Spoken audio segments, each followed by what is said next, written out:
তার ভাবনাটা নিয়ে কি বলবেন স্যার? পরিবেশ সম্পর্কে মানুষকে সচেতন করার জন্য এই বিশ্ব পরিবেশ দিবস পালিত হয়ে থাকে এবং রাজ্যের সকলকে আমি অনুরোধ করব পরিবেশ রক্ষার্থে প্লাস্টিককে আমাদের বর্জন করতে হবে, গাছ লাগাতে হবে এবং নিট অ্যান্ড ক্লিন এটা আমাদের বজায় রাখতে হবে। আবর্জনা এখানে সেখানে না ফেলে সেগুলো যা নির্দেশিকা রয়েছে সেটাও আমাদের চলতে হবে। গাছ আমাদের দরকার, অক্সিজেনের দরকার, জলের দরকার।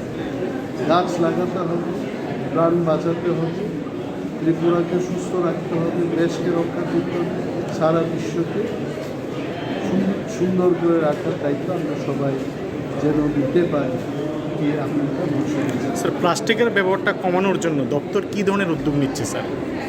আমরা বলেছি যে রিডিউস ইউজেজ অফ প্লাস্টিক, এটাকে পেপার বেসড ইকো ফ্রেন্ডলি যে ম্যাটেরিয়াল আছে সেই সমস্ত জিনিস দিয়ে ক্যারি ব্যাগ তৈরি করা যায়।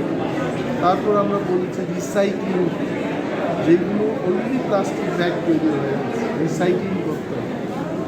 আরেকটা জিনিস হচ্ছে যে রিউজেবল, বারবার এটাকে যদি আমরা ইউজ করি, তো এই সব ফর্মুলা দিয়ে আমরা চেষ্টা করছি এবং অনেকাংশেই আমাদের রাজ্যে প্লাস্টিকের ইউজেসটা কমেছে, আরও কমে। শেফদের পছন্দ সিস্টার মশলা, যা মডার্ন টেকনোলজি এবং স্বাস্থ্যসম্মত। সিস্টার, নিশ্চিন্তের প্রতীক।